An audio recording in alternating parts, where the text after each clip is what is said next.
Paradoxalement, cette déchéance physique lui apportait une paix intérieure qu'elle n'avait jamais connue.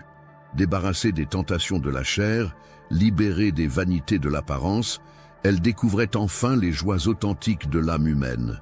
La compassion désintéressée, l'acceptation sereine de la souffrance, l'espoir en une rédemption possible.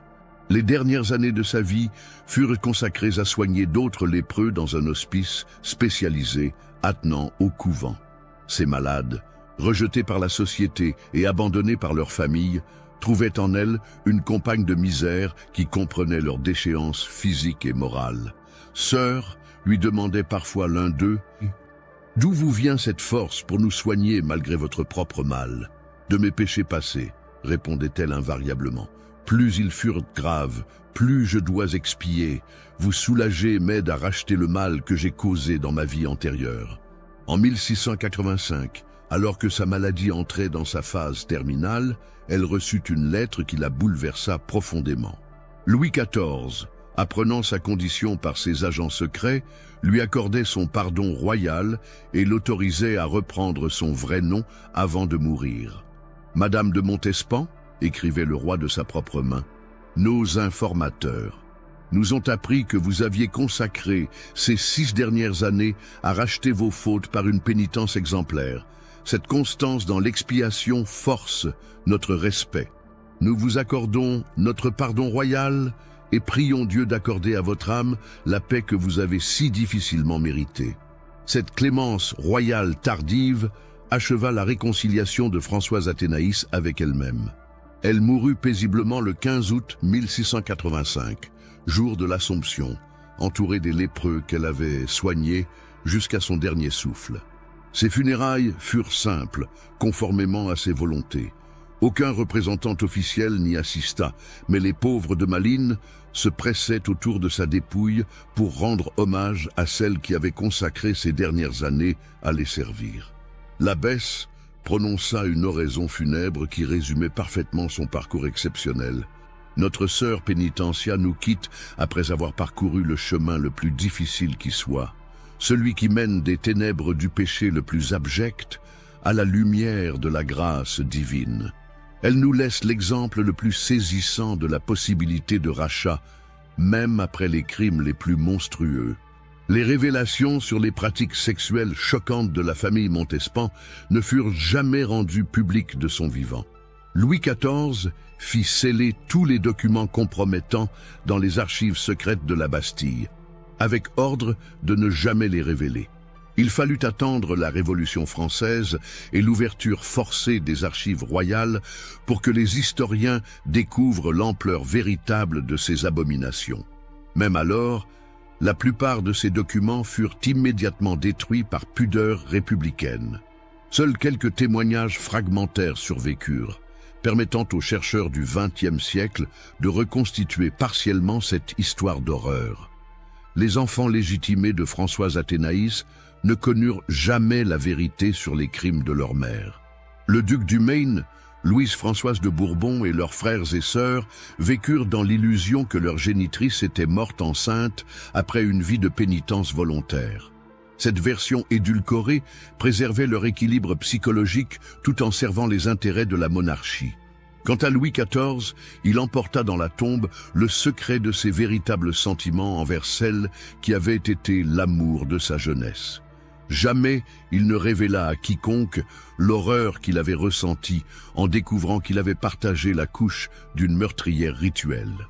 Cette révélation avait profondément marqué ses dernières années, contribuant à sa conversion progressive vers une piété austère sous l'influence de Madame de Maintenon.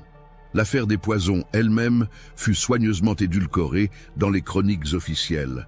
On n'y évoquait que des histoires d'empoisonneuses et de devineresses, occultant totalement les aspects sexuels les plus sordides. Cette censure historique perdura pendant plus de 3 siècles. Les lieux qui avaient abrité ces abominations furent systématiquement détruits ou reconvertis. Les caves du faubourg Saint-Marcel furent murées. Le pavillon secret des jardins de Versailles fut démoli. Les propriétés familiales des Rochechouart furent vendues et leurs archives brûlées. Cette entreprise d'effacement systématique réussit presque parfaitement. Pendant des siècles, Françoise Athénaïs de Montespan ne fut connue du grand public que comme une favorite royale déchue pour des raisons politiques.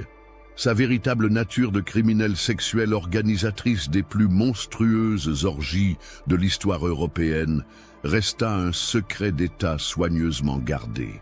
Aujourd'hui encore, certains aspects de cette affaire demeurent mystérieux.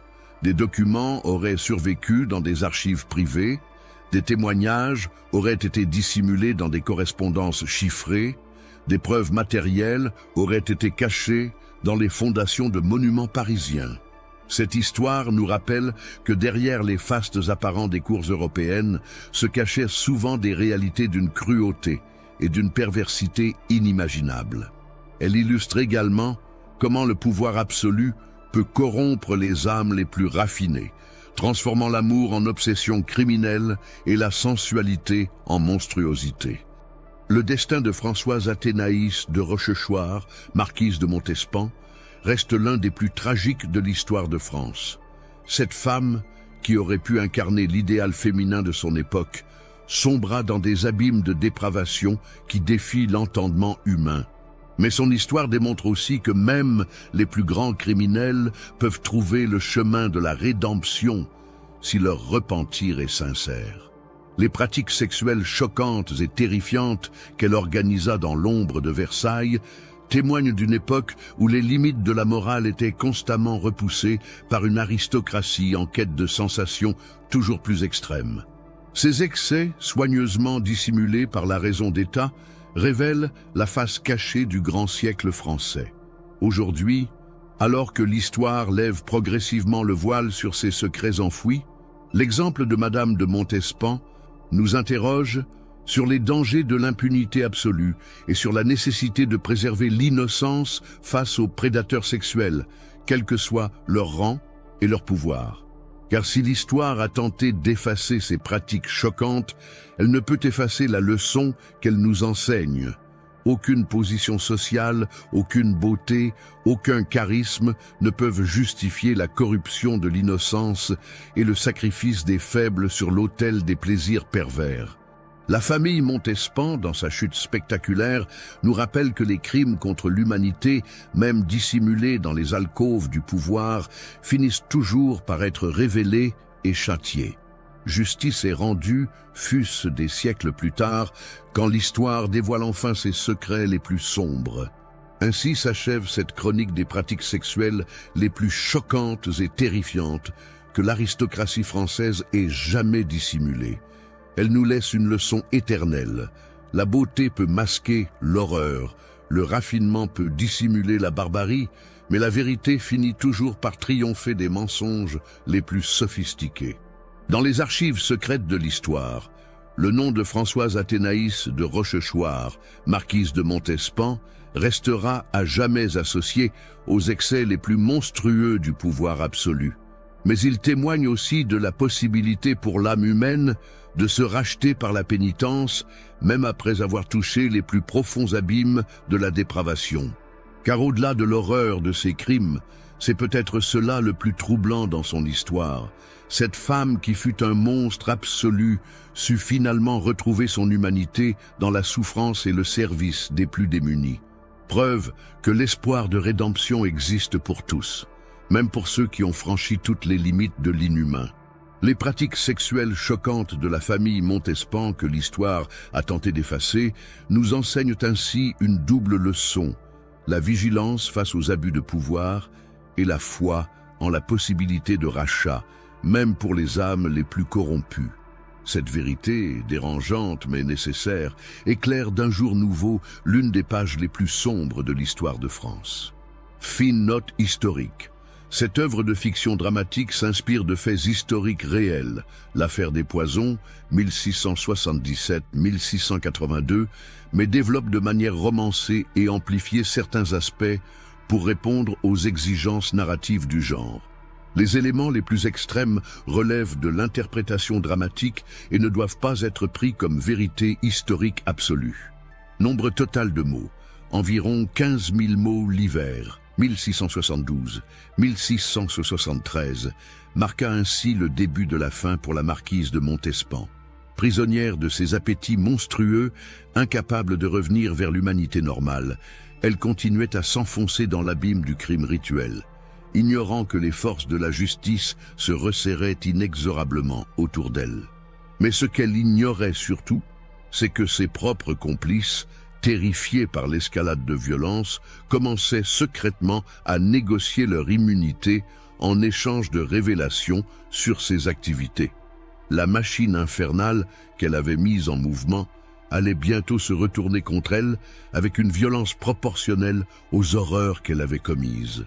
Le dernier acte de ce drame monstrueux allait commencer, révélant au grand jour les pratiques sexuelles les plus choquantes que la cour de Versailles eût jamais dissimulées.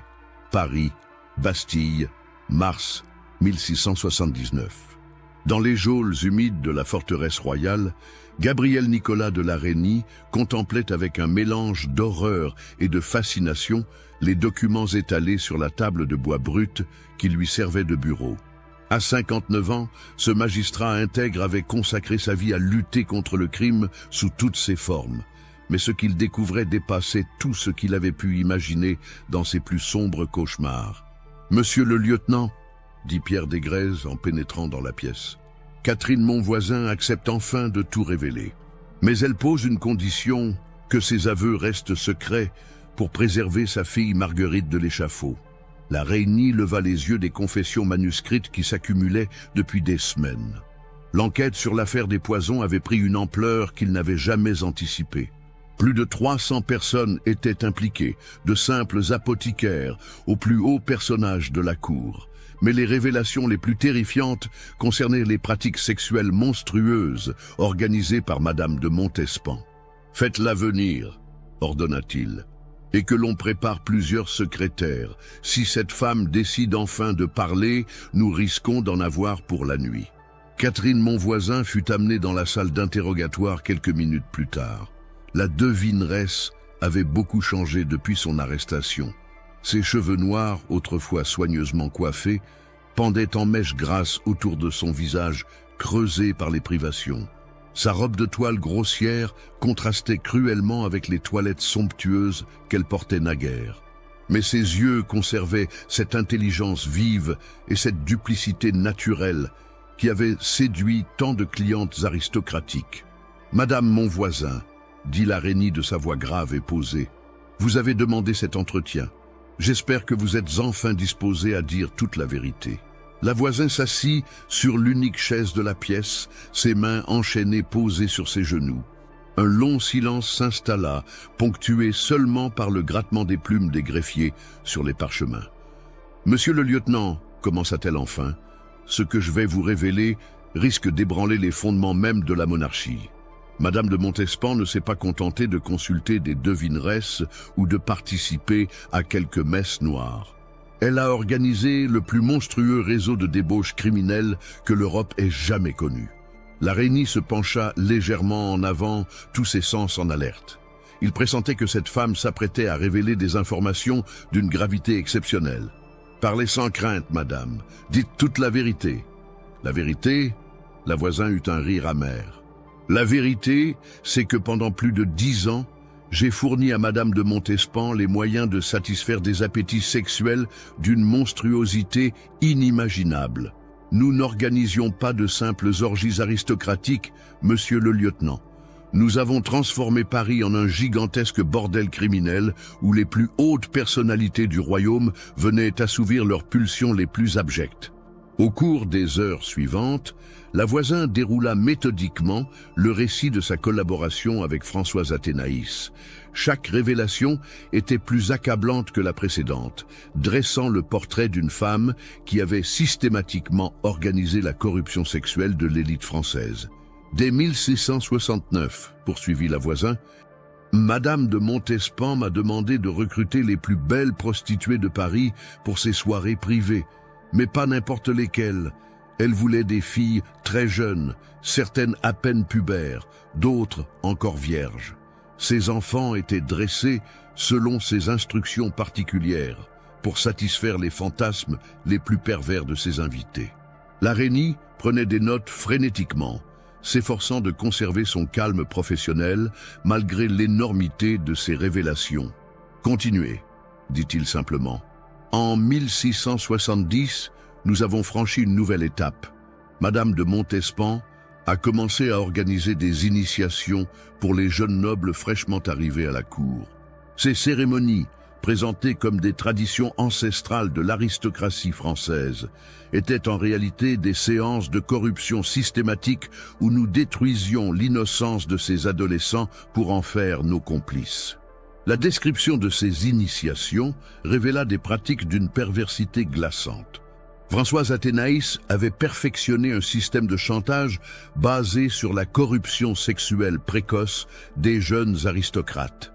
Ces adolescents, généralement âgés de 14 à 16 ans, étaient attirés dans des soirées présentées comme des rites de passage vers l'âge adulte. Nous commencions, détailla la voisin, par leur faire boire des vins mélangés à des aphrodisiaques orientaux qui décuplaient leurs sensations tout en altérant leur jugement. Puis des femmes expertes, que j'avais spécialement entraînées, les initiaient aux plaisirs charnels les plus raffinés.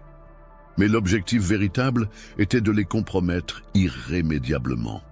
Pendant leurs ébats, des artistes dissimulés dessinaient leurs visages en pleine extase, créant des preuves visuelles de leur participation à ces débauches.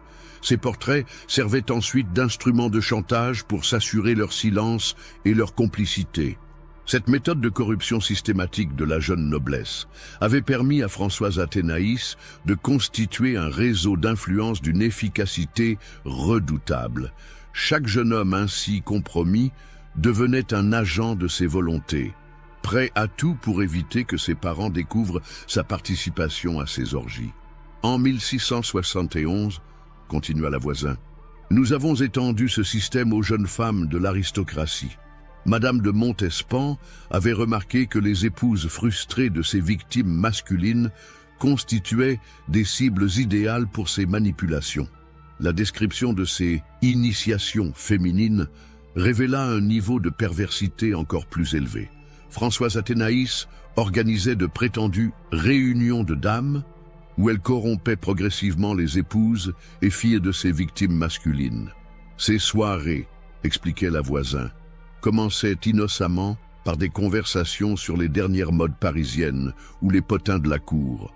Puis, graduellement, nous orientions la discussion vers des sujets plus intimes.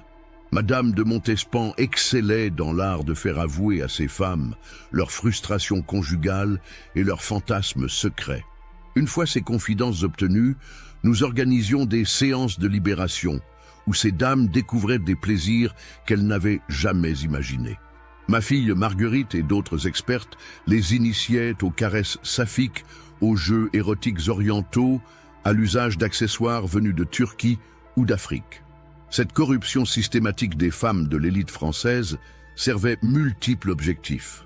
D'abord, elle créait un réseau d'informatrices qui rapportaient à Françoise Athénaïs tous les secrets de leurs époux. Ensuite, elle permettait de neutraliser les épouses potentiellement dangereuses en les transformant en complices de débauche. Enfin, elle constituait un vivier de participantes pour les orgies les plus sophistiquées. Mais le plus terrible, reprit la voisin avec un frisson d'horreur rétrospective, c'était l'usage qu'elle faisait des enfants de ces femmes corrompues. Madame de Montespan avait développé une obsession particulière pour l'innocence infantile, qu'elle prenait un plaisir morbide à détruire. Cette révélation saisit la Rhénie d'une horreur plus profonde encore. L'idée que des enfants nobles aient pu être victimes de ces monstres dépassait tout ce qu'ils pouvaient concevoir. « Expliquez-vous » articula-t-il difficilement. Dès 1672, Madame de Montespan a commencé à organiser des jeux éducatifs pour les enfants de ses complices. Ces séances, présentées comme des divertissements aristocratiques, étaient en réalité des séances d'initiation sexuelle précoce d'une cruauté inouïe. Les petites filles, généralement âgées de 8 à 12 ans, étaient progressivement habituées à des caresses de plus en plus intimes. Madame de Montespan elle-même dirigeait souvent ces séances, prétendant éveiller précocement leur féminité, selon d'anciennes traditions orientales. Quant au petit garçon, il servait d'objet de plaisir aux femmes adultes du réseau. L'abbé Guibourg avait développé des théories pseudo-religieuses selon lesquelles l'innocence masculine non souillée possédait des vertus aphrodisiaques particulières. Ces descriptions d'une monstruosité absolue plongèrent la Reynie dans un état de sidération. Il réalisait que l'affaire qu'il instruisait dépassait largement le cadre d'un réseau d'empoisonneurs et de devineresses. Il s'agissait d'un système organisé de corruption et d'abus systématiques sur des centaines d'innocents. Combien d'enfants ont été victimes de ces pratiques, demanda-t-il d'une voix blanche. Impossible à quantifier précisément, répondit la voisin. Mais sur 10 ans d'activité, nous avons initié plusieurs centaines d'enfants de la noblesse, sans compter les milliers d'enfants du peuple qui ont servi d'objets jetables dans nos cérémonies les plus extrêmes. La mention de ces cérémonies les plus extrêmes amena la voisin à révéler l'aspect le plus horrifiant des activités de Françoise Athénaïs, l'organisation de messes noires avec sacrifices humains à grande échelle. À partir de 1673, continua-t-elle, Madame de Montespan a franchi la ligne rouge qui sépare la perversion de la criminalité absolue. Elle organisait mensuellement des messes noires où des êtres humains étaient effectivement sacrifiés pour décupler l'intensité des plaisirs érotiques. Ces victimes provenaient de 3 sources principales: des nouveau-nés achetés à des mères désespérées, des enfants enlevés dans les faubourgs pauvres de Paris et des prostituées vieillissantes dont la disparition ne serait pas remarquée. L'abbé Guibourg officiait ces cérémonies dans différentes caves parisiennes que nous aménagions spécialement. Le rituel était toujours le même. Les victimes étaient égorgées sur le corps nu de Madame de Montespan et leur sang servait de lubrifiant érotique pour les orgies qui suivaient. Cette révélation ultime acheva de terrifier la Reynie. Il comprenait désormais qu'il ne s'agissait plus d'une simple affaire criminelle, mais d'un scandale d'État qui pouvait ébranler la monarchie jusque dans ses fondements. Combien de victimes au total, articula-t-il péniblement. Sur 6 années de cérémonies régulières, avec une moyenne de 3 victimes par mois, plus de 200 innocents ont péri pour satisfaire les appétits monstrueux de cette femme et de ses complices. Cette comptabilité macabre plongea la salle d'interrogatoire dans un silence de mort. 200 meurtres rituels organisés par la maîtresse officielle du roi de France. La révélation était si énorme qu'elle dépassait l'entendement. Et le roi ? Demanda enfin la Reynie. Louis XIV était-il au courant de ces activités? Pas directement, répondit la voisin. Mais Madame de Montespan utilisait les techniques apprises lors de ces cérémonies pour décupler son emprise érotique sur Sa Majesté. Elle se présentait à lui encore couverte du sang de ses victimes, prétendant avoir utilisé des onguents orientaux pour parfumer sa peau. Le roi, sans connaître l'origine véritable de ces parfums, était effectivement subjugué par l'intensité des sensations que lui procurait le contact avec cette peau imprégnée de sang innocent. Il attribuait ces extases exceptionnelles au génie érotique de sa maîtresse, ignorant qu'il s'accouplait en réalité avec une meurtrière rituelle. Cette révélation finale acheva de terrifier la Reynie. Non seulement la favorite royale était une criminelle de la pire espèce, mais elle avait involontairement entraîné le roi lui-même dans ses abominations en utilisant le sang de ses victimes comme aphrodisiaque. L'interrogatoire se prolongea jusqu'à l'aube, révélant d'autres détails plus terrifiants les uns que les autres. Françoise Athénaïs avait organisé un véritable empire criminel qui s'étendait dans toute l'Europe, corrompant l'élite aristocratique par le chantage sexuel et alimentant ses orgies par un trafic d'êtres humains d'une ampleur industrielle. Quand les derniers aveux furent consignés, la Reynie se retrouva seule face à un dilemme insurmontable. Comment arrêter et juger la mère des enfants royaux? Comment révéler que la cour la plus brillante d'Europe abritait le plus monstrueux réseau de criminels sexuels de l'histoire? Il prit la décision de faire prévenir immédiatement le ministre Louvois. Seul le pouvoir royal pouvait décider de la conduite à tenir face à un scandale d'une telle ampleur. mais il savait déjà que la vérité ne serait jamais révélée publiquement. L'honneur de la monarchie exigeait que ces abominations restent à jamais enfouies dans les archives secrètes du royaume. Cependant, dans son exil de Petit-Bourg, Françoise Athénaïs ignorait encore que ses crimes les plus monstrueux venaient d'être révélés au grand jour. Elle continuait à vivre dans l'illusion que ses secrets étaient protégés par la raison d'État, ne se doutant pas que l'étau de la justice se refermait inexorablement sur elle. Château de Petit-Bourg, mai 1679. Dans le grand salon aux boiseries dorées, Françoise Athénaïs contemplait d'un regard vide les jardins qui reverdissaient sous le soleil printanier. À 39 ans, l'ancienne favorite royale conservait encore les traces de sa beauté légendaire, mais son visage portait désormais les stigmates ineffaçables de ses crimes passés. Ses yeux, autrefois brillants de sensualité triomphante, s'étaient ternis d'une mélancolie morbide qui trahissait l'état de son âme corrompue. « Madame la marquise !»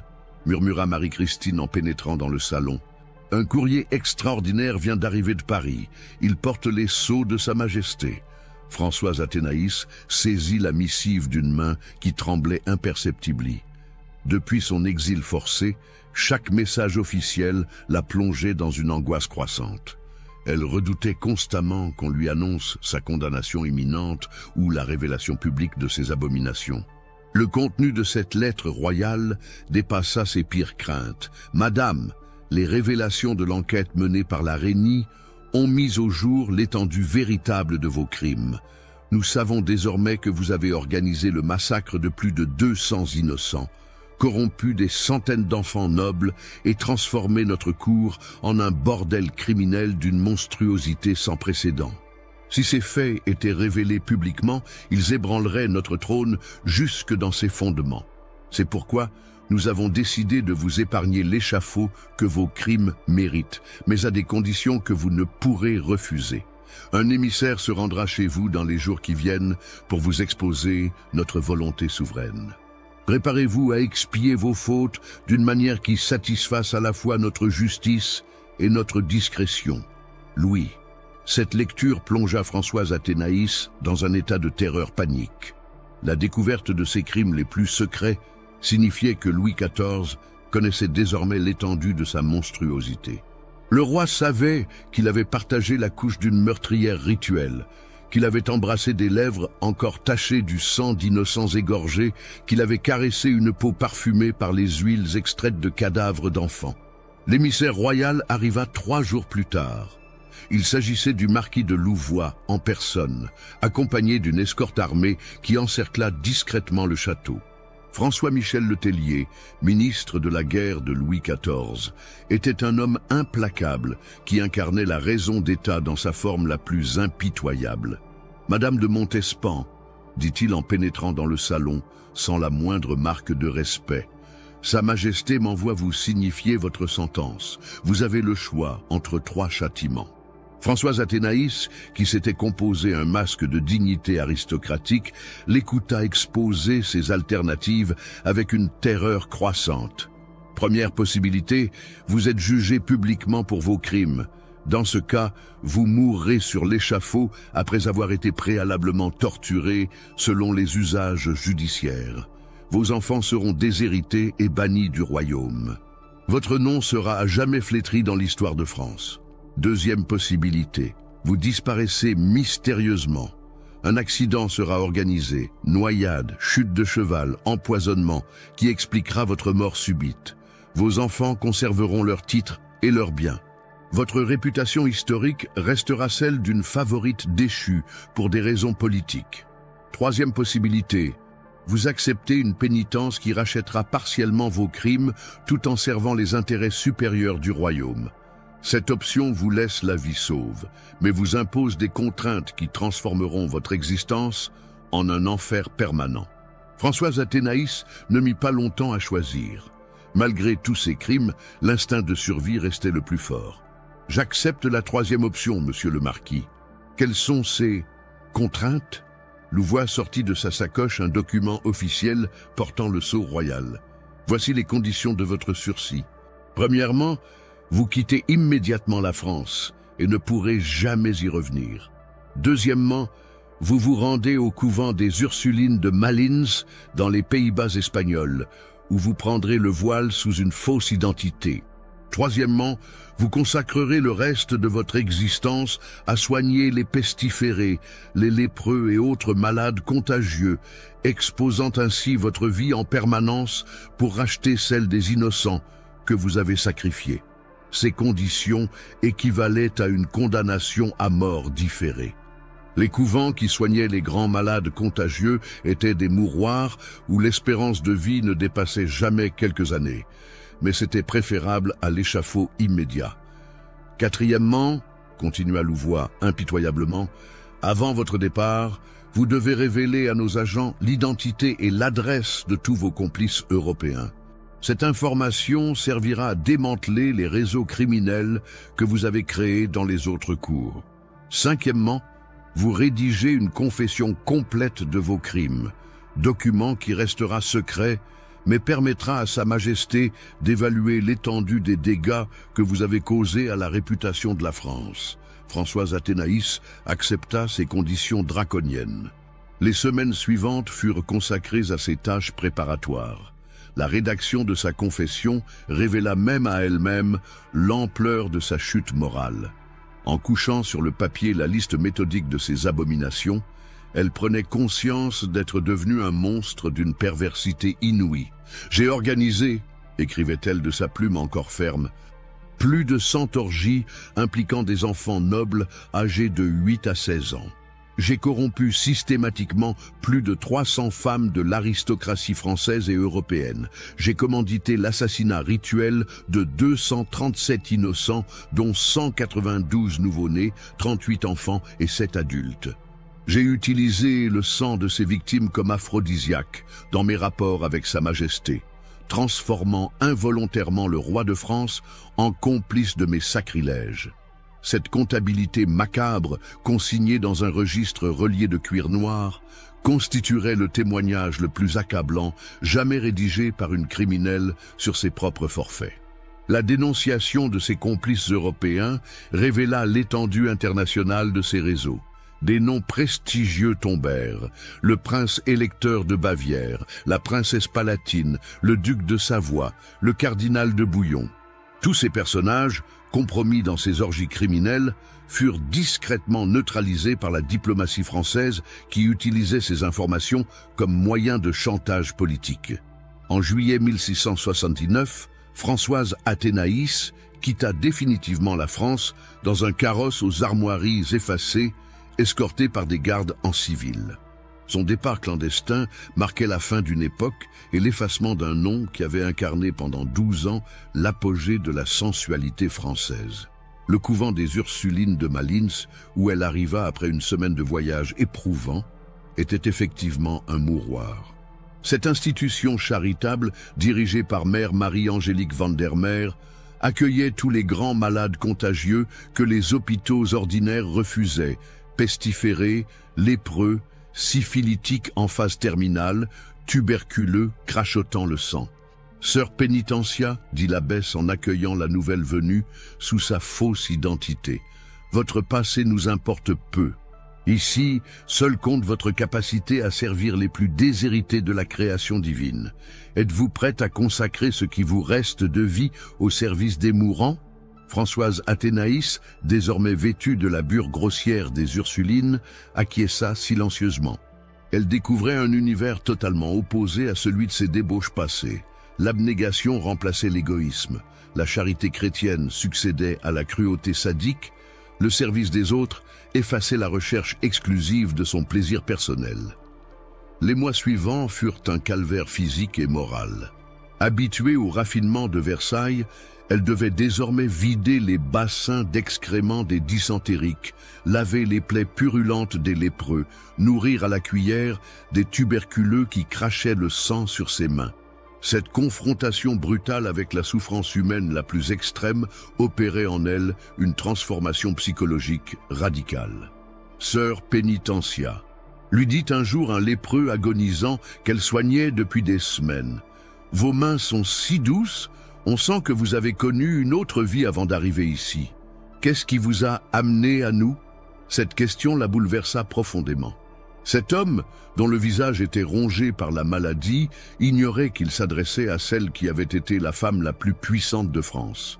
Il ne voyait en elle qu'une religieuse dévouée qui apaisait ses dernières souffrances. « J'ai commis des péchés terribles », répondit-elle simplement. « Je tente de les racheter en vous servant. » Cette réponse sincère marqua le début de sa véritable conversion. Pour la première fois depuis des années, elle éprouvait des sentiments authentiquement humains. Compassion, humilité, désir de réparer le mal qu'elle avait causé. L'hiver 1679-1680 vit mourir la moitié des pensionnaires du couvent, emportés par une épidémie de typhus particulièrement virulente. Françoise Athénaïs, exposée quotidiennement à la contagion, survécut miraculeusement à cette hécatombe. Elle interpréta cette survie comme un signe de la Providence. Dieu lui accordait du temps supplémentaire pour racheter ses fautes. Ses journées se déroulaient désormais selon un rythme immuable. Levé à 4 heures pour les matines, puis 8 heures consécutives au chevet des mourants, repas frugal pris en silence, vêpres du soir, et couché sur une paillasse dans une cellule nue et glacée. Cette existence monastique extrême effaçait progressivement les souvenirs de sa vie de débauche. Mais ces nuits restaient peuplées de cauchemars récurrents où revenaient les fantômes de ses victimes. Elle revoyait les visages des nouveau-nés qu'elle avait fait égorger, entendait les pleurs des enfants qu'elle avait corrompus, sentait sur sa peau le sang innocent dont elle s'était enduite lors de ses orgies criminelles. « Mon Dieu !» priait-elle, en se réveillant en sursaut, baignée de sueur froide. « Accordez-moi le pardon que je ne mérite pas. Permettez que mes souffrances présentes rachètent les souffrances que j'ai infligées aux innocents. » Cette prière obsessionnelle rythmait ses nuits d'insomnie. Elle comprenait désormais que ses crimes dépassaient les limites du pardonnable humain. Seule une miséricorde divine infinie pourrait éventuellement effacer l'énormité de ses fautes. L'année 1680 lui apporta une nouvelle épreuve. Elle contracta la lèpre au contact de ses malades. Cette maladie, considérée comme un châtiment divin à l'époque, commença à ronger lentement son visage autrefois si beau. Ses traits se déformaient progressivement. Ses mains se couvraient de plaies purulentes, sa voix se transformait en râle rauque. « Sœur Pénitentia », lui dit Mère Marie-Angélique en constatant les premiers signes de la maladie, « vous devez désormais vous isoler avec les autres lépreux. Votre dévouement vous a condamné, mais il vous a aussi sanctifié. » Cette sanctification par la maladie marquait symboliquement l'aboutissement de sa pénitence.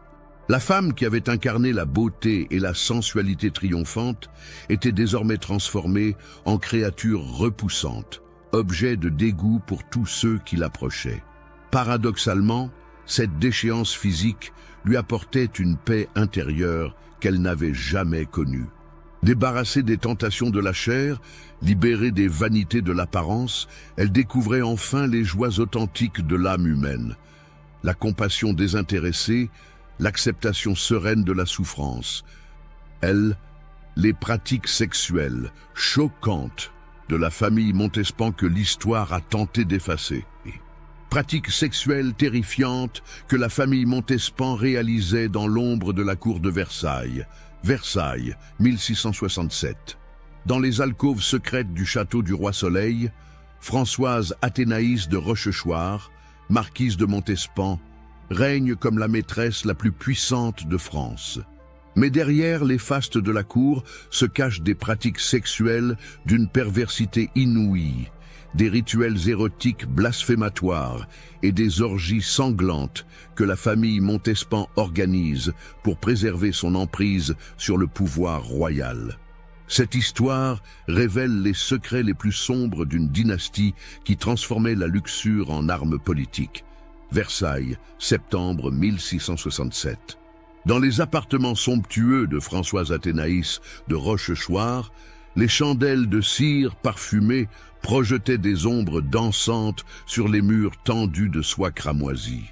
À 27 ans, celle qui allait devenir marquise de Montespan incarnait une sensualité dévorante qui électrisait tous les hommes de la cour.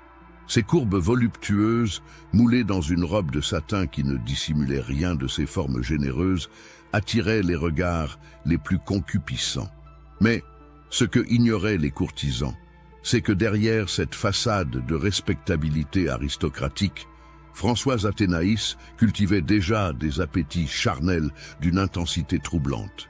Dans sa demeure familiale du Poitou, les Rochechouart avaient développé depuis des générations des traditions secrètes qui mêlaient pouvoir, sexualité et transgression. « Ma chère cousine », murmurait Marie-Madeleine de Rochechouart, marquise de Thianges, en pénétrant dans la chambre de Françoise Athénaïs, « il est temps de préparer votre initiation au vrai plaisir du pouvoir. » Marie-Madeleine, sœur aînée de Françoise Athénaïs, était une femme de 30 ans au charme vénéneux. Mariée au marquis de Thianges, mais vivant séparément, elle avait acquis à la cour une réputation sulfureuse de femme aux mœurs dissolues. Ses liaisons multiples et ses pratiques libertines alimentaient les rumeurs les plus croustillantes des salons parisiens. « De quoi parlez-vous, ma sœur ?» demanda Françoise Athénaïs, bien qu'elle pressentît la nature de cette conversation. Marie-Madeleine s'approcha sensuellement, ses hanches ondulant sous la soie de sa robe décolletée jusqu'à l'indécence. « Vous croyez conquérir le roi par votre seule beauté? Détrompez-vous, ma chère. Les hommes de pouvoir ont des appétits que seules les femmes initiées au secret de notre famille peuvent satisfaire. » Elle fit signe à sa dame de compagnie, une jeune femme brune aux formes sculpturales nommée Catherine Deschaise, qui transportait une cassette de bois précieux. Cette femme, qui prendrait plus tard le nom de Lavoisin, était déjà à cette époque la pourvoyeuse discrète des plaisirs les plus inavouables de l'aristocratie parisienne. Les Rochechouart, continua Marie-Madeleine en ouvrant la cassette, possèdent depuis le Moyen-Âge des connaissances particulières sur l'art d'asservir les hommes par les sens. Nos ancêtres ont appris des courtisanes byzantines et des concubines orientales des techniques que l'Église condamne, mais que le pouvoir exige. La cassette révéla son contenu troublant. Fioles contenant des huiles parfumées aux propriétés aphrodisiaques, onguents aux effets enivrants, poudres stimulantes, mais surtout des objets dont la seule vue fit rougir Françoise Athénaïs. Des instruments de plaisir sculptés dans l'ivoire et l'ébène, des liens de soie destinés aux jeux de domination, des masques vénitiens pour préserver l'anonymat lors de rencontres clandestines.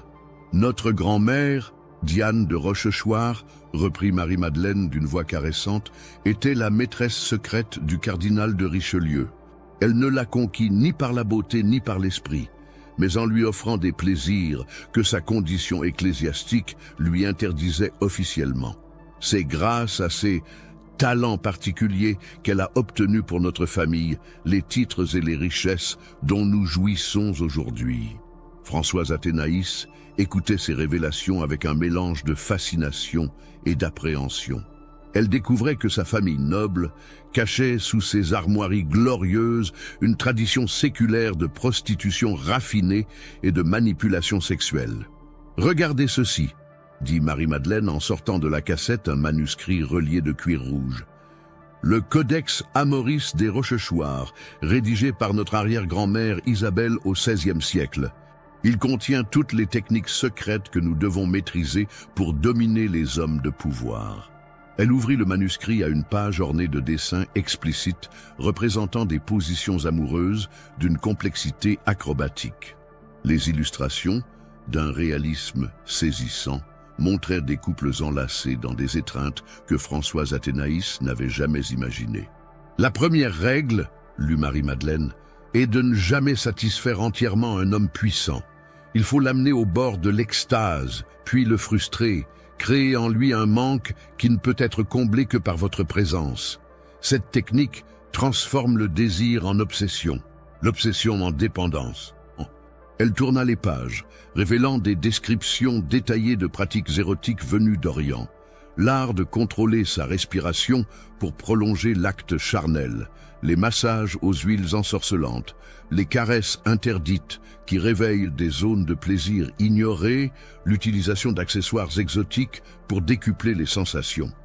La deuxième règle concerne les rituels préparatoires. Avant chaque rencontre intime avec un homme de pouvoir, nous devons purifier notre corps par des ablutions particulières, parfumer notre peau avec des essences qui agissent sur les sens comme des drogues douces, préparer notre esprit par des méditations qui décuplent notre pouvoir de séduction. Catherine de Chaise, qui assistait silencieusement à cette initiation, prit la parole pour la première fois. « Madame la marquise, j'ai préparé selon les anciennes recettes des onguents qui transformeront votre peau en instrument de volupté.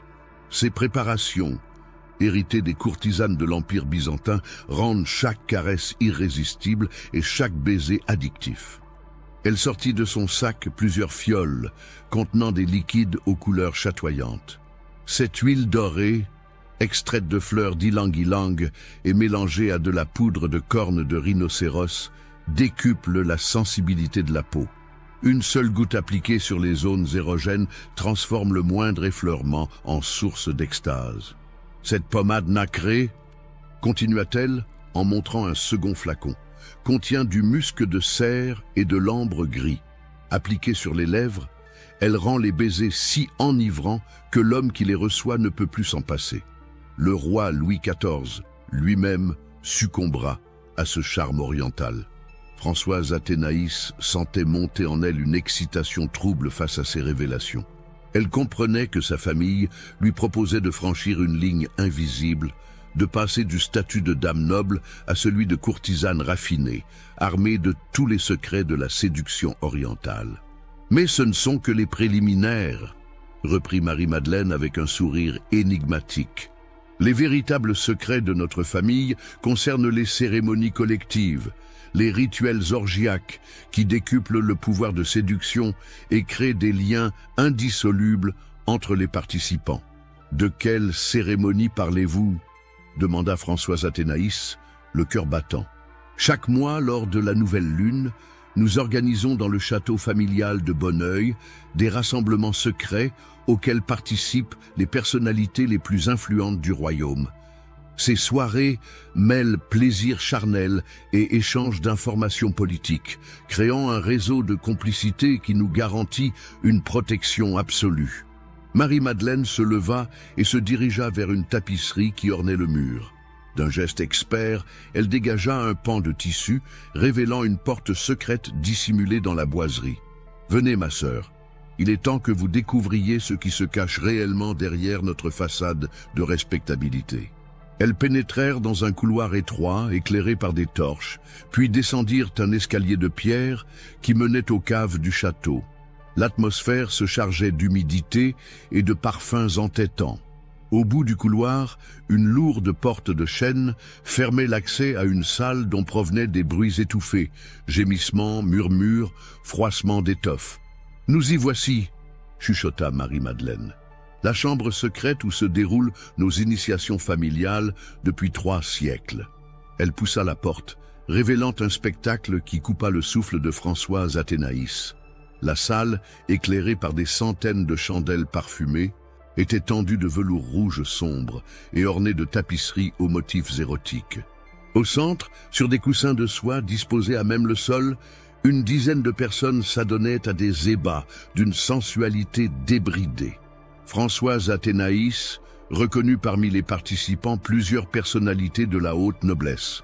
Le duc de Vivonne, son propre frère, enlacé avec une courtisane aux formes sculpturales, la comtesse de Soissons, Marie-Anne Mancini, offrant ses charmes à 2 gentilshommes simultanément, le marquis de Vardes, l'un des libertins les plus notoires de la cour, dirigeant avec expertise les ébats d'un groupe de jeunes femmes dénudées. « Voici », murmura Marie-Madeleine à l'oreille de sa sœur, « le véritable visage de notre famille. Nous ne sommes pas de simples nobles vivant de leur rente, mais les organisateurs du plus influent réseau de plaisirs clandestins de France. Chaque homme qui participe à ces cérémonies devient notre débiteur, chaque femme notre complice. » Au fond de la salle, sur une estrade tendue de brocart doré, trônait un personnage que Françoise Athénaïs mit plusieurs secondes à identifier. C'était Gabriel de Rochechouart, duc de Mortemart, son propre père. Âgé de 65 ans, cet homme qu'elle vénérait pour sa droiture morale présidait visiblement ses orgies familiales avec l'autorité d'un maître de cérémonie expérimenté. « Notre père », expliqua Marie-Madeleine devant la stupéfaction de sa sœur, « est le gardien de nos traditions secrètes. C'est lui qui a initié le cardinal de Richelieu, puis le cardinal Mazarin, au plaisir particulier que seule notre famille sait offrir. Notre influence politique ne vient pas de notre noblesse, mais de notre capacité à asservir les hommes de pouvoir par leurs vices. » Gabriel de Rochechouart aperçut ses filles et leur fit signe d'approcher. Malgré son âge, il conservait une prestance impressionnante et un charisme naturel qui expliquait son ascendant sur cette assemblée de débauches. « Ma chère Françoise Athénaïs, dit-il d'une voix grave en la prenant dans ses bras, le moment est venu pour vous de recevoir l'initiation qui fera de vous la plus puissante femme de France. Êtes-vous prête à abandonner les illusions de la vertu pour embrasser la véritable nature de notre famille ?» Cette question marquait un tournant décisif. Françoise Athénaïs comprenait qu'en acceptant, elle s'engagerait dans une voie sans retour qui transformerait radicalement sa conception de l'amour, du pouvoir et de la morale. Mais l'attrait du pouvoir absolu sur les hommes plus puissants du royaume était plus fort que ses scrupules de jeune femme bien née. « Oui, mon père, » répondit-elle dans un souffle, « je suis prête. » Ce qui suivit dépassa tout ce que son éducation catholique lui avait appris sur les relations entre hommes et femmes. Son père la conduisit au centre de l'assemblée où elle fut délicatement dévêtue par des mains expertes. Sa nudité, loin de la faire rougir de honte, l'emplissait d'un sentiment de puissance inédit. Elle sentait sur elle les regards brûlants des participants, hommes et femmes mélangés, et comprenait qu'elle détenait sur eux un pouvoir absolu. L'initiation proprement dite combina instruction théorique et pratique sensuelle. Marie-Madeleine lui enseigna les gestes précis qui déclenchent l'extase masculine. Où poser les mains, comment moduler la respiration, à quel rythme ondoyer des hanches, comment utiliser sa langue et ses lèvres pour conduire un homme au bord de la folie érotique. « Le secret », lui chuchota sa sœur, pendant qu'elle expérimentait ces techniques sur un volontaire compliant, et de toujours garder le contrôle de la situation. L'homme doit croire qu'il vous domine, mais en réalité, c'est vous qui orchestrez chacun de ses plaisirs. Vous êtes l'instrument et la musicienne, l'œuvre d'art et l'artiste. Cette première nuit d'initiation transforma irrémédiablement Françoise Athénaïs. Elle découvrit en elle des instincts sensuels d'une intensité qu'elle n'avait jamais soupçonnée, mais surtout, elle comprit l'extraordinaire pouvoir que lui conféraient ses nouvelles compétences. Les hommes qui l'avaient désirée pour sa beauté allaient désormais devenir ses esclaves volontaires, prêts à tout pour revivre les extases qu'elle seule savait leur procurer. Quand elle regagna ses appartements au petit matin, elle n'était plus la même femme. La jeune noble ambitieuse s'était muée en prédatrice sexuelle parfaitement entraînée, héritière de 3 siècles de traditions libertines familiales. Elle était désormais prête à partir à la conquête du cœur et des sens du roi de France. Les semaines suivantes furent consacrées à parfaire son éducation particulière. Chaque jour, sous la direction de Marie-Madeleine et de Catherine Deschailles, elle apprenait de nouvelles techniques. L'art du striptease qui rend fou de désir, les massages érotiques qui décuplent les sensations, les jeux de rôle qui permettent d'explorer les fantasmes les plus secrets des hommes puissants. Elle apprit également à utiliser les accessoires sophistiqués de la panoplie familiale, huiles parfumées aux effets aphrodisiaques, costumes érotiques venus d'Orient, masques et déguisements pour les jeux clandestins, drogues douces qui décuplent les sensations sans altérer la conscience. Mais surtout, elle maîtrisa l'art subtil du chantage affectif et sexuel. Comment créer une dépendance psychologique chez un amant? Comment l'amener progressivement à révéler ses secrets les plus compromettants? Comment utiliser ces informations pour accroître son influence politique? En octobre 1667, Françoise Athénaïs se sentait prête pour sa première grande épreuve. Séduire Louis XIV et en faire son esclave sexuel volontaire. Forte des enseignements familiaux et armée de tous les secrets orientaux de la sensualité, elle se lança à l'assaut du cœur du roi Soleil. Mais elle ignorait encore que cette initiation au plaisir interdit n'était que le premier degré d'une école de perversion qui allait l'emmener vers des abîmes de dépravation qu'elle n'imaginait pas. Versailles, printemps 1669.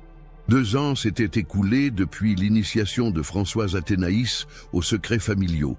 2 années pendant lesquelles elle avait méthodiquement tissé sa toile autour de Louis XIV. Le roi, conquis par ses talents exceptionnels au lit, avait officialisé leur liaison et lui avait donné un premier enfant, Louis-Auguste. Mais loin de satisfaire ses ambitions, ce succès initial avait éveillé en elle des appétits encore plus pervers. Dans ses appartements somptueux de Versailles, reliés à ceux du roi par un escalier dérobé, Françoise Athénaïs présidait désormais à des réunions secrètes qui dépassaient en dépravation tout ce qu'elle avait connu au château familial. Chaque semaine, elle organisait des soupers intimes, qui n'avaient d'intime que le nom, car ils rassemblaient une douzaine de personnalités triées sur le volet pour leurs vices particuliers et leur discrétion absolue. « Ma chère amie », murmurait Marie-Anne Mancini, comtesse de Soissons, en caressant sensuellement l'épaule nue de Françoise Athénaïs, « vos petites réceptions deviennent de plus en plus stimulantes. Mais ne pensez-vous pas qu'il serait temps de passer à des plaisirs plus raffinés ?» Marie-Anne, nièce du cardinal Mazarin et belle-sœur du prince Eugène de Savoie, était une femme de 35 ans aux appétits sexuels légendaires. Mariée très jeune à Eugène Maurice de Savoie, elle vivait séparément et collectionnait les amants avec une voracité qui faisait scandale même dans les milieux les plus libertins de la cour. « Que suggérez-vous exactement ?» demanda Françoise Athénaïs, bien qu'elle pressentît la nature de cette proposition. « Il existe à Paris, répondit Marie-Anne en baissant la voix, des cercles très fermés où se pratiquent des divertissements que même nous n'avons jamais expérimentés. Des plaisirs venus d'Orient qui mêlent extase charnelle et expériences spirituelles transcendantes. » Elle fit signe à une femme qui se tenait discrètement dans l'ombre du salon. Il s'agissait de Catherine Deschey, devenue entre-temps Madame Monvoisin après son mariage avec un bijoutier parisien. Cette femme de 40 ans avait développé depuis leur première rencontre un réseau impressionnant de contacts dans les milieux les plus interlopes de la capitale. « Madame la marquise » dit la voisin en s'approchant avec cette démarche ondulante qui caractérisait les femmes rompues aux arts de la séduction, « j'ai effectivement découvert des praticiens exceptionnels qui pourraient enrichir considérablement vos expériences sensorielles. » Françoise Athénaïs observait cette femme avec un mélange de fascination et de méfiance. Catherine Monvoisin avait conservé sa beauté mature, mais ses yeux brillaient d'une intelligence vénale qui trahissait des fréquentations douteuses. Ses robes, toujours somptueuses, ne parvenaient plus à dissimuler complètement une vulgarité naissante qui contrastait avec l'élégance naturelle de l'aristocratie. « De quel praticien parlez-vous » interrogea la marquise. « Il y a d'abord l'abbé Étienne Guibourg, » répondit la voisin, « un prêtre, disons défroqué, qui officie dans des cérémonies particulièrement efficaces pour décupler les plaisirs charnels. Ces messes spéciales transforment l'acte d'amour en expérience mystique d'une intensité inouïe. Ensuite, continua-t-elle, il y a Adam Lesage, que l'on surnomme le magicien de Saint-Denis. Cet homme possède des connaissances venues d'Afrique et d'Orient sur l'art de stimuler des zones érogènes que les Européens ignorent. Ces séances privées procurent des extases qui durent des heures entières. Et enfin, conclut-elle avec un sourire mystérieux, il y a mon propre réseau de jeunes femmes spécialement entraînées aux pratiques les plus raffinées. Des filles que j'ai personnellement initiées au secret de la sensualité orientale et qui peuvent satisfaire les fantasmes les plus particuliers. Cette présentation éveilla immédiatement l'intérêt de Françoise Athénaïs. Depuis qu'elle avait goûté aux plaisirs interdits, elle ressentait un besoin croissant de nouvelles stimulations, de sensations inédites qui puissent égaler l'intensité de ses premières expériences. Ces praticiens accepteraient-ils de se déplacer à Versailles ? Demanda-t-elle prudemment. Bien sûr, Madame la Marquise, mais leurs services exigent une discrétion absolue et des honoraires proportionnels à leur talent exceptionnel. Marie-Anne de Soissons intervint alors. « Françoise Athénaïs, nous ne pouvons plus nous contenter des plaisirs ordinaires. Notre position nous donne accès à des expériences que le commun des mortels ne peut même pas imaginer. Ce serait gâcher notre privilège que de ne pas les explorer. » Cette argumentation acheva de convaincre la marquise. Le soir même, elle organisa une première séance expérimentale dans le pavillon secret qu'elle avait fait aménager dans les jardins de Versailles, à l'écart des regards indiscrets. Le pavillon, construit dans le style des folies galantes de l'époque, dissimulait sous son apparence innocente un véritable temple du plaisir. Les murs étaient tendus de soie rouge sombre, le sol recouvert de tapis persans aux motifs érotiques et l'éclairage assuré par des dizaines de chandelles parfumées qui diffusaient des effluves aphrodisiaques. La première cérémonie dirigée par l'abbé Guibourg dépassa toutes les attentes de Françoise Athénaïs. Cet homme d'une cinquantaine d'années, au physique ingrat mais au charisme troublant, officia dans une parodie de messe qui mêlait liturgie catholique et rituels érotiques orientaux. Vêtu d'une chasuble rouge sang, ornée de broderies dorées représentant des scènes d'accouplement, l'abbé Guibourg transforma le pavillon en chapelle blasphématoire. Un autel improvisé fut dressé au centre de la pièce, recouvert d'un drap de velours noir brodé de symboles phalliques. « Mes très chères sœurs en volupté », commença-t-il d'une voix grave et pénétrante, « nous allons célébrer ce soir la messe de Vénus Luxuria, rituel sacré qui unit l'âme et la chair dans une communion transcendante. » Françoise Athénaïs, Marie-Anne de Soissons et 4 autres femmes triées sur le volet se placèrent autour de l'autel, vêtues de simples tuniques transparentes qui révélaient plus qu'elles ne cachaient leur charme. L'atmosphère se chargeait d'une sensualité mystique troublante. L'abbé Guibourg entama alors une liturgie détournée, où les paroles sacrées traditionnelles étaient remplacées par des invocations à la déesse de l'amour charnel. « Corpus veneris » psalmodiait-il, « Corpus voluptatis, Corpus luxuriae ». Pendant ce temps, il caressait religieusement le corps de Françoise Athénaïs, allongé sur l'autel, transformant chaque effleurement en source d'extase mystique.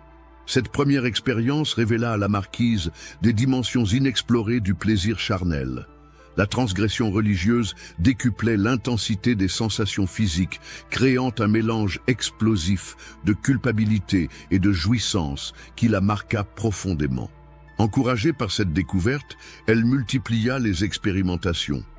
Adam le Sage lui fit découvrir les techniques tantriques venues d'Inde, qui permettent de maintenir l'excitation sexuelle à son paroxysme pendant des heures sans jamais atteindre la résolution finale. Ces séances marathoniennes transformaient les participantes en créatures pantelantes de désirs inassouvis. La frustration volontaire, expliquait le Sage de sa voix hypnotique, décuple la sensibilité de tous les nerfs. Chaque caresse devient un supplice délicieux, chaque baiser une torture exquise. C'est ainsi que les courtisanes orientales rendent fous les sultans les plus puissants. Mais c'est avec le réseau de jeunes femmes recrutées par la voisin que Françoise Athénaïs poussa le plus loin ses explorations des limites de la sensualité. Ces filles, âgées de 15 à 25 ans, avaient été soigneusement sélectionnées pour leur beauté exceptionnelle et leur absence totale de préjugés moraux.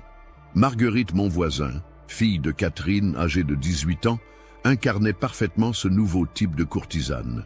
D'une beauté sculpturale rehaussée par des yeux verts d'une profondeur troublante, elle maîtrisait des techniques érotiques d'une sophistication stupéfiante. « Madame la marquise », murmurait-elle de sa voix caressante pendant qu'elle massait sensuellement le corps de Françoise Athénaïs avec des huiles aux parfums entêtants. « Laissez-moi vous enseigner l'art des caresses interdites que ma mère a appris des harems turcs. » Ces séances privées avec Marguerite initièrent Françoise Athénaïs aux plaisirs saphiques les plus raffinés.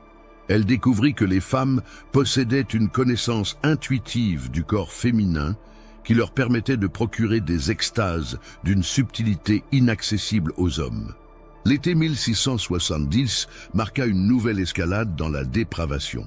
Françoise Athénaïs, enceinte de son second enfant royal, mais refusant de modérer ses ardeurs, organisa la première grande orgie collective dans les caves secrètes de Versailles. Cette cérémonie, qui rassembla une vingtaine de participants triés sur le volet, établit sa réputation de femme aux appétits sexuels insatiables. Le duc de Vivonne, son propre frère, dirigea cette soirée mémorable avec une expertise qui révélait sa longue expérience des plaisirs collectifs.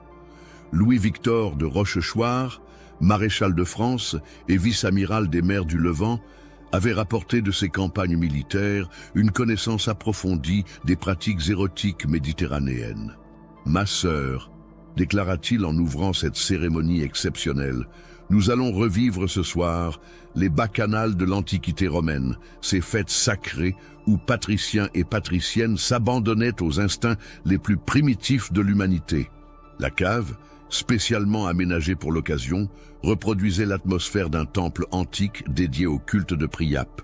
Des statues aux proportions phalliques exagérées ornaient les alcôves, des fresques érotiques décorèrent les murs, et des braseros diffusaient des parfums aphrodisiaques qui enflammaient les sens. Cette orgie historique dura toute la nuit et marqua l'apogée des explorations sensorielles de Françoise Athénaïs. Elle y expérimenta des configurations érotiques d'une complexité acrobatique, satisfit simultanément plusieurs partenaires, explora des zones de plaisir qu'elle ignorait posséder. Mais surtout, elle comprit ce soir-là que ses appétits sexuels étaient devenus incontrôlables. Le plaisir charnel était devenu pour elle une drogue dont elle ne pouvait plus se passer, et dont les doses devaient être constamment augmentées pour maintenir le même niveau d'extase. L'automne 1670 vit naître le premier scandale public lié aux activités secrètes de la marquise. Une femme de chambre indiscrète, Marie-Jeanne Lefebvre, surprise en train d'espionner une de ses soirées orgiaques, tenta de faire chanter Françoise Athénaïs en menaçant de révéler ses pratiques au roi. « Madame la marquise », osa dire cette fille de 25 ans, au charme vulgaire, « j'ai vu ce qui se passe réellement dans vos appartements secrets. Si vous ne voulez pas que Sa Majesté apprenne vos divertissements particuliers, il faudra m'assurer une rente généreuse. » Cette tentative de chantage révéla à Françoise Athénaïs la vulnérabilité de sa position. Ses expériences sexuelles, si elles étaient révélées publiquement, pourraient ruiner sa réputation et compromettre son influence sur le roi. Elle comprit qu'elle devait éliminer cette menace par tous les moyens. « Ma chère Marie-Jeanne, répondit-elle avec un sourire glacial, vous semblez ignorer à qui vous vous adressez. Je vais vous proposer un marché plus avantageux pour vous. » Ce qui suivit illustra parfaitement l'évolution psychologique de Françoise Athénaïs. Au lieu d'acheter le silence de cette femme par l'argent, elle décida de la corrompre par le plaisir, transformant une ennemie potentielle en complice enthousiaste de ses débauches. Marie-Jeanne Lefebvre, fille de paysans normands arrivés à Versailles pour servir comme domestique, découvrit en une seule soirée des plaisirs qu'elle n'avait jamais imaginés.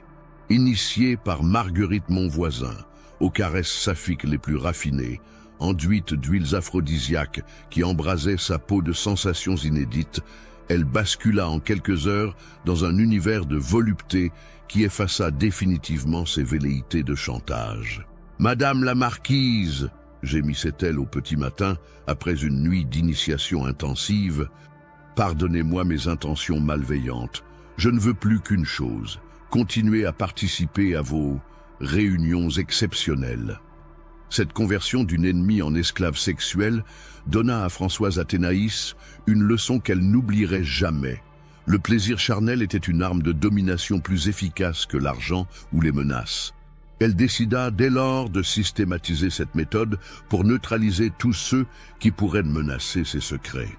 L'hiver 1670-1671 fut consacré à l'expansion de son réseau de corruption sensuelle. Françoise Athénaïs identifiait méthodiquement les personnes susceptibles de lui nuire. Serviteurs indiscrets, courtisans jaloux, épouses délaissées de ses amants, et les attirait dans ses cercles de débauche où elles devenaient ses complices involontaires. Cette stratégie révéla chez elle un génie diabolique de la manipulation psychologique. Elle savait instinctivement identifier les faiblesses secrètes de chaque individu, les fantasmes inavoués, les frustrations sexuelles, les perversions cachées. Puis elle orchestrait des scénarios sur mesure qui satisfaisaient parfaitement ses besoins cachés. Madame de Ludre, la chanoinesse aux charmes vocaux qui commençait à attirer l'attention du roi, fut ainsi neutralisée par une soirée mémorable où elle découvrit sa vraie nature lesbienne. Françoise Athénaïs avait organisé un faux concert privé qui se transforma progressivement en orgie féminine d'une sensualité dévastatrice. « Ma chère Marie-Isabelle », murmura la marquise en caressant tendrement les cheveux de sa rivale pantelante d'extase, « maintenant que nous partageons ce secret délicieux, je suis sûr que nous n'aurons plus de malentendus concernant les attentions de Sa Majesté. » Cette méthode de corruption systématique transforma Versailles en un véritable bordel aristocratique secret où les plus hautes personnalités du royaume s'adonnaient aux plaisirs les plus inavouables sous la direction occulte de Françoise Athénaïs. Elle régnait désormais sur un empire invisible de la luxure qui lui garantissait une impunité absolue. Le printemps 1671 marqua l'apogée de cette période de dépravation organisée. Françoise Athénaïs, enceinte de son troisième enfant royal, mais plus active que jamais, inaugura dans les jardins de Versailles un temple secret dédié aux plaisirs orientaux. Cette construction, officiellement présentée comme un pavillon de musique, abritait en réalité le plus sophistiqué des bordels aristocratiques. L'architecture même du bâtiment reflétait sa destination véritable, conçue par Jules Hardouin-Mansart selon les plans secrets fournis par Françoise Athénaïs. Il reproduisait l'organisation des harems ottomans avec des salons thématiques dédiés à des plaisirs spécifiques.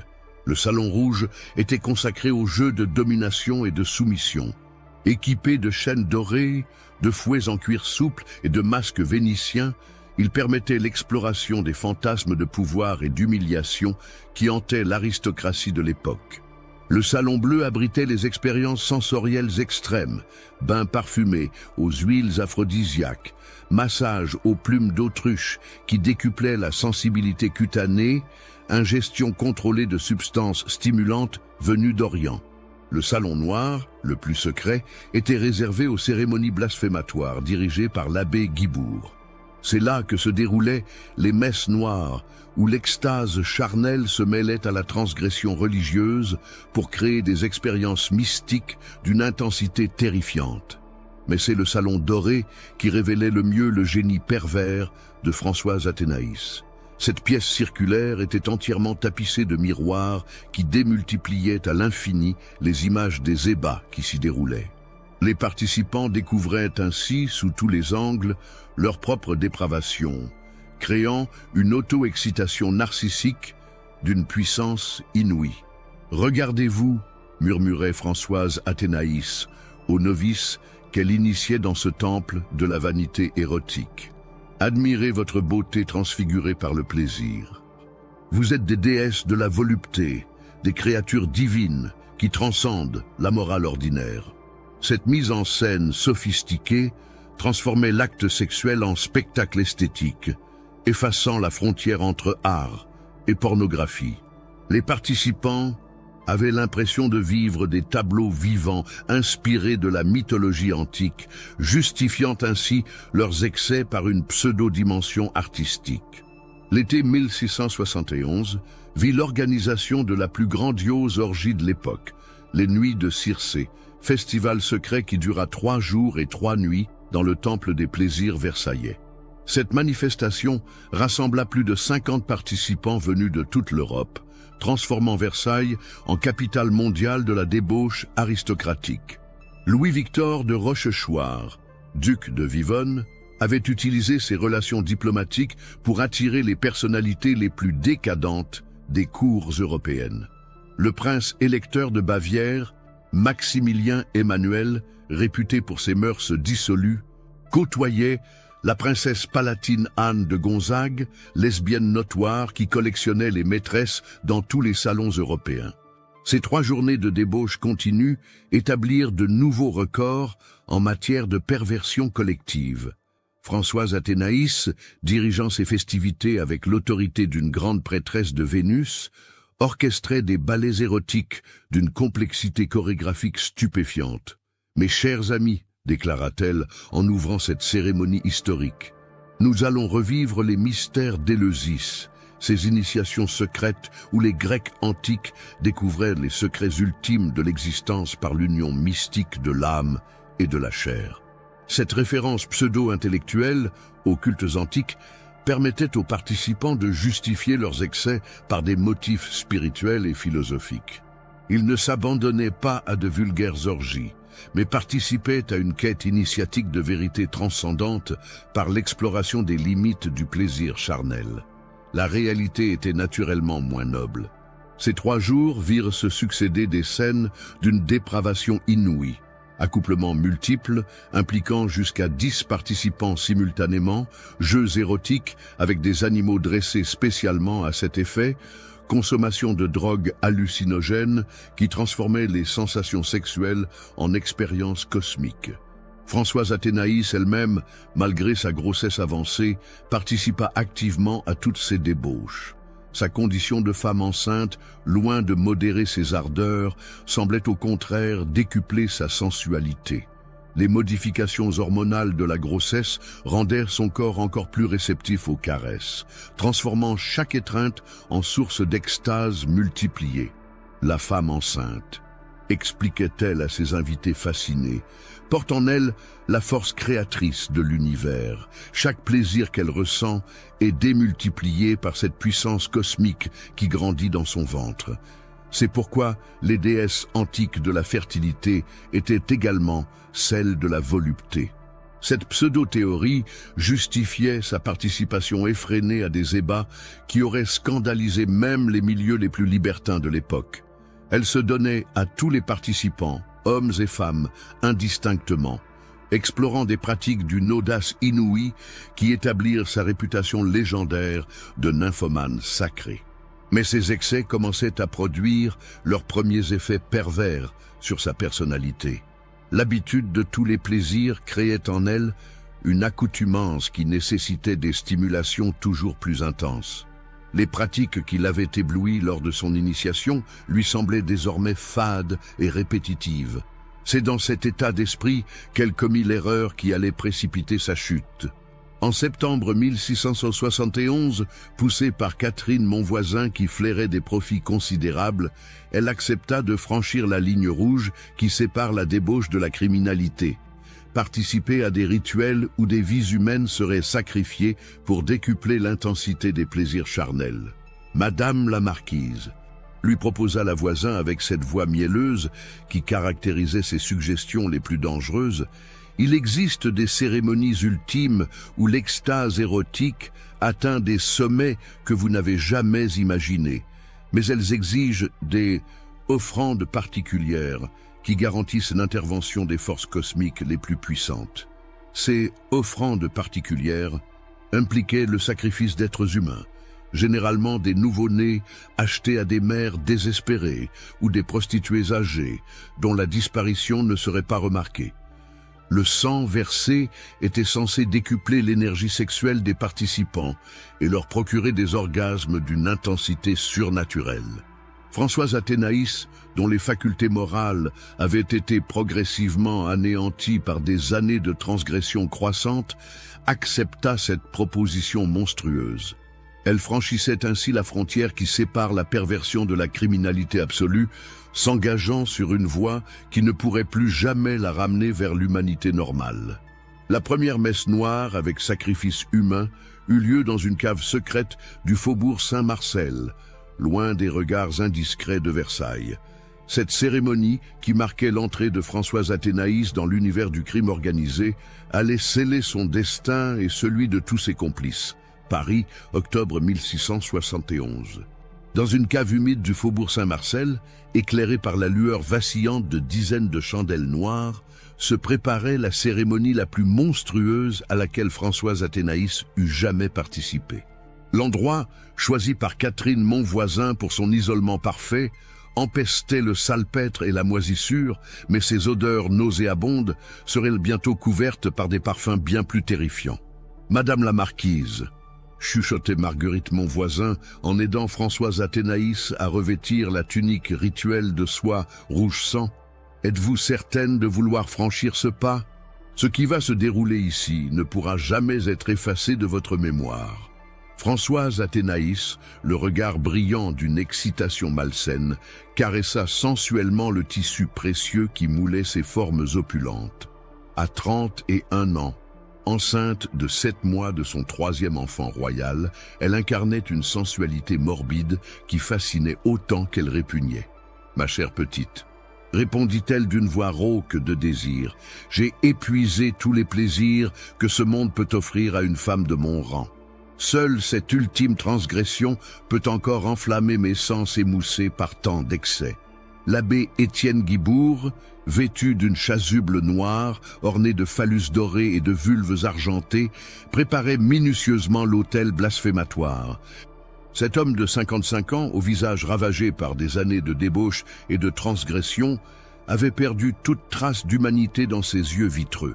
Ancien prêtre de la paroisse Saint-Marcel, défroqué pour des actes de pédophilie sur ses enfants de cœur, il avait trouvé dans ses messes noires un exutoire parfait à ses pulsions criminelles. « Mes très chères sœurs en luxure », psalmodia-t-il de sa voix grave et hypnotique, « nous allons célébrer ce soir la messe de Moloch et d'Astarté, divinités anciennes qui exigent le sang innocent pour accorder leurs faveurs érotiques les plus extrêmes. » L'autel, dressé au centre de la cave, était recouvert d'un drap de velours noir brodé de symboles phalliques entrelacés.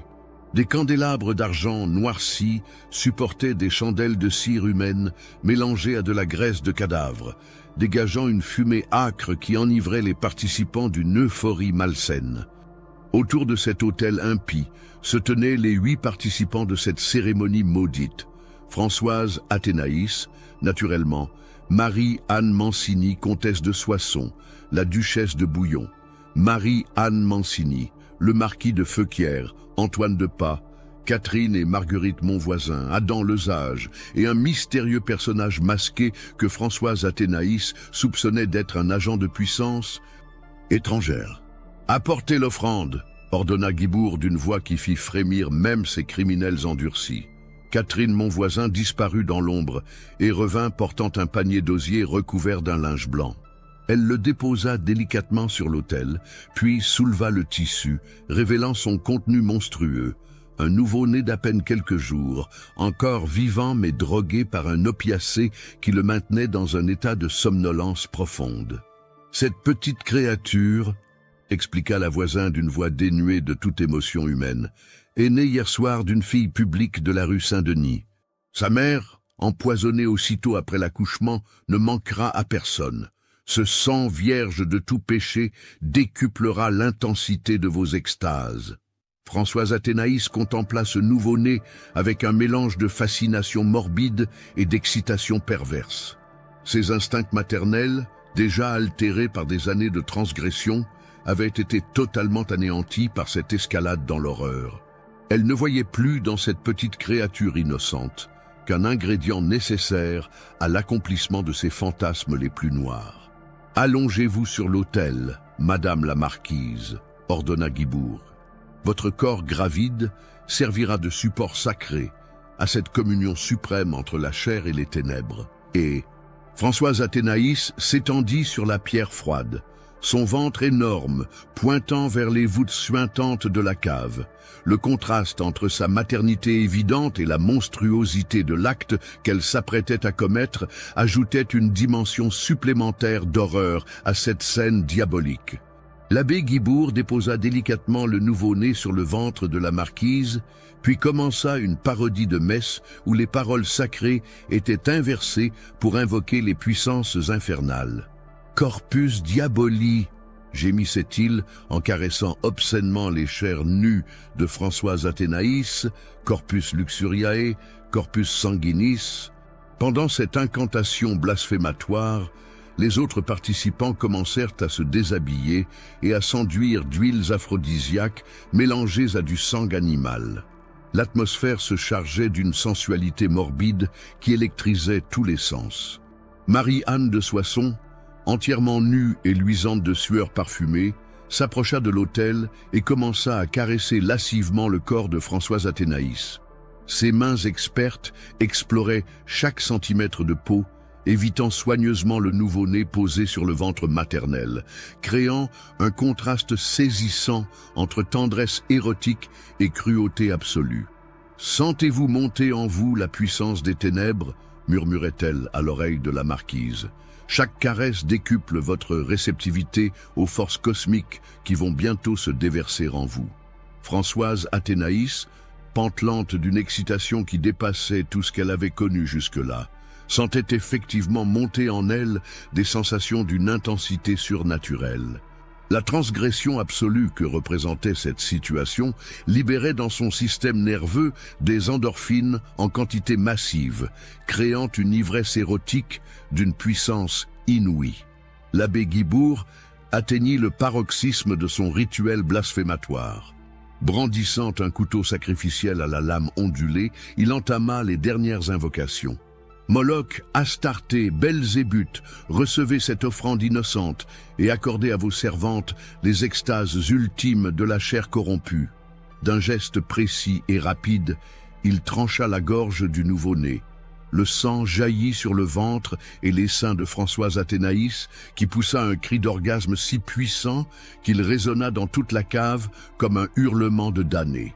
Cette mixture de plaisir sexuel et de meurtre atteignait des sommets d'abomination qui la marquèrent à vie. Ce qui suivit dépassa en horreur tout ce que l'imagination humaine peut concevoir. Les participants, enflammés par ce meurtre rituel, se jetèrent sur Françoise Athénaïs, encore couverte du sang de l'innocent. Ils la léchèrent, la caressèrent, la pénétrèrent avec une violence bestiale, mêlant dans une orgie sanglante l'extase érotique et la profanation cadavérique. Marie-Anne de Soissons but le sang qui coulait encore du cadavre du nourrisson, puis embrassa Françoise Athénaïs avec une passion vampirique qui teignait leurs lèvres de rouge. Cette communion sanguinaire scellait entre elles un pacte criminel qui les lierait à jamais. « Maintenant, » haleta la comtesse entre deux baisers sanglants, « nous sommes sœurs dans l'absolue damnation. Aucun plaisir ordinaire ne pourra plus jamais nous satisfaire. » Cette prophétie s'avéra hélas exacte. Françoise Athénaïs découvrit dans les jours suivants que cette expérience monstrueuse avait définitivement détruit sa capacité à éprouver du plaisir dans des rapports sexuels normaux. Seule la perspective de nouvelles transgressions criminelles parvenait encore à enflammer ses sens blasés. Pire encore, cette cérémonie avait éveillé en elle des pulsions sadiques qu'elle n'avait jamais soupçonnées. Elle éprouvait désormais une excitation morbide à l'idée de faire souffrir des innocents, de corrompre des âmes pures, de transformer la beauté en horreur par ses caresses empoisonnées. Le roi Louis XIV, qui partageait encore occasionnellement sa couche, remarqua rapidement ces changements troublants dans le comportement de sa maîtresse. Leurs étreintes, autrefois empreintes de tendresse passionnée, prenaient désormais des accents de violence qui l'inquiétaient. « Ma chère Athénaïs », lui dit-il un soir, après un rapport particulièrement brutal où elle avait tenté de le griffer et de le mordre, « vos ardeurs semblent prendre des formes nouvelles. D'où vous viennent ces fantaisies particulières ?» Françoise Athénaïs, encore pantelante et couverte de sueur, le regarda avec des yeux qui brillaient d'une lueur inquiétante. « Sire, répondit-elle d'une voix rauque, l'amour véritable ne peut s'épanouir que dans la transgression absolue. Plus nous brisons de tabous, plus notre union devient sacrée. » Cette réponse troubla profondément Louis XIV, qui pressentait confusément que sa maîtresse s'égarait dans des voies dangereuses. Mais l'emprise qu'elle exerçait sur ses sens était encore trop forte pour qu'il osât rompre avec elle. L'hiver 1671-1672 vit Françoise Athénaïs organiser une série de cérémonies encore plus abominables. Chaque mois, lors de la nouvelle lune, elle rassemblait ses complices dans différentes caves parisiennes pour renouveler ses messes noires meurtrières. Le nombre de victimes innocentes s'accumulait. Nouveau-nés, enfants abandonnés, prostituées vieillissantes, tous périssaient pour satisfaire les appétits monstrueux de cette aristocratie dégénérée. Catherine Monvoisin avait organisé un véritable trafic d'êtres humains pour alimenter ces cérémonies. Son réseau s'étendait dans tous les faubourgs parisiens, recrutant les victimes parmi les populations les plus vulnérables. Sages-femmes corrompues, maquereaux sans scrupules, tueurs à gages, tous contribuaient à cette machine de mort qui broyait l'innocence pour assouvir la lubricité criminelle. « Madame la marquise », lui annonçait régulièrement la voisin, « j'ai trouvé de nouvelles offrandes particulièrement appropriées à vos exigences. Une paire de jumeaux nouveau-nés dont la mère vient de mourir en couche, une fillette de 12 ans vendue par ses parents affamés, un garçon muet qui ne pourra jamais témoigner. » Ces annonces macabres provoquaient chez Françoise Athénaïs des élans d'excitation qui révélaient l'étendue de sa corruption mentale. Elle planifiait méticuleusement chaque meurtre rituel, imaginant les souffrances qu'elle infligerait à ces innocents, les plaisirs qu'elle tirerait de leur agonie. Le printemps 1672 marqua l'apogée de cette période d'horreur absolue. Françoise Athénaïs, qui venait d'accoucher de Louise Françoise dans des conditions gardées secrètes, organisa une cérémonie d'une monstruosité inouïe, le sacrifice simultané de 7 nouveau-nés disposés en cercle autour de l'autel sanglant. Cette messe des 7 sceaux, inspirée de l'Apocalypse de Saint Jean détournée à des fins sataniques, rassembla dans une carrière abandonnée de Montmartre plus de 20 participants venus de toute l'Europe. Le gratin de la décadence aristocratique se pressait pour assister à ce spectacle d'horreur absolue. Françoise Athénaïs, allongée au centre du cercle mortuaire, baignait littéralement dans le sang des innocents égorgés méthodiquement par l'abbé Guibourg. Chaque meurtre déclenchait chez elle des orgasmes d'une violence telle qu'elle semblait possédée par des démons. Ces cris de jouissance, mêlés aux pleurs des victimes agonisantes, créaient une symphonie d'horreur qui hantait les cauchemars des participants des années après. « Regardez-la » murmuraient les spectateurs fascinés. « Elle atteint l'extase suprême par la communion avec la mort innocente. C'est une prêtresse de l'Apocalypse, une déesse de la destruction créatrice. » Cette apothéose du mal marqua paradoxalement le début de la chute de Françoise Athénaïs, car ce massacre collectif avait laissé des traces impossibles à dissimuler entièrement. Des témoins indiscrets, des complices mécontents, des victimes qui avaient survécu, tous ces éléments s'accumulaient pour former un dossier d'accusation qui parviendrait bientôt aux oreilles de Gabriel Nicolas de La Reynie. Mais surtout, ces crimes avaient définitivement transformé Françoise Athénaïs en un monstre qui ne conservait plus rien d'humain. Ses propres complices commençaient à la craindre, tant sa soif de transgression semblait insatiable. Elle parlait déjà d'organiser des cérémonies encore plus abominables, sacrifices d'enfants de la noblesse, messes noires célébrées dans les églises de Paris, corruption systématique de religieuses cloîtrées. L'été 1672 révéla la première fissure dans l'armure de complicité qui protégeait ces crimes. Marie-Jeanne Lefebvre, l'ancienne femme de chambre devenue confidente de ces horreurs, commença à montrer des signes de dérangement mental qui inquiétaient même la voisin. Cette fille, confiait Catherine Monvoisin à sa fille Marguerite, a vu trop d'horreurs. Elle commence à parler dans son sommeil, à révéler nos secrets à des inconnus. Il va falloir s'en débarrasser avant qu'elle ne nous compromette tous. Marie-Jeanne fut empoisonnée discrètement lors d'une orgie organisée dans les caves de Versailles. Mais sa disparition éveilla les soupçons de sa famille, qui porta plainte auprès du lieutenant général de police.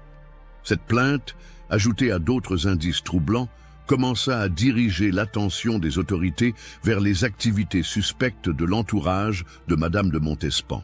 L'automne 1672 vit également apparaître les premiers signes de lassitude chez Louis XIV.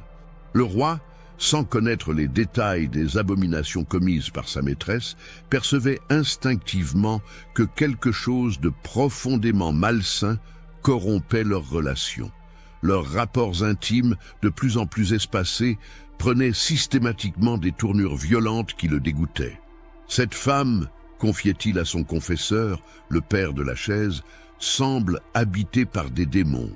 Ses caresses, jadis si douces, me brûlent désormais comme des charbons ardents.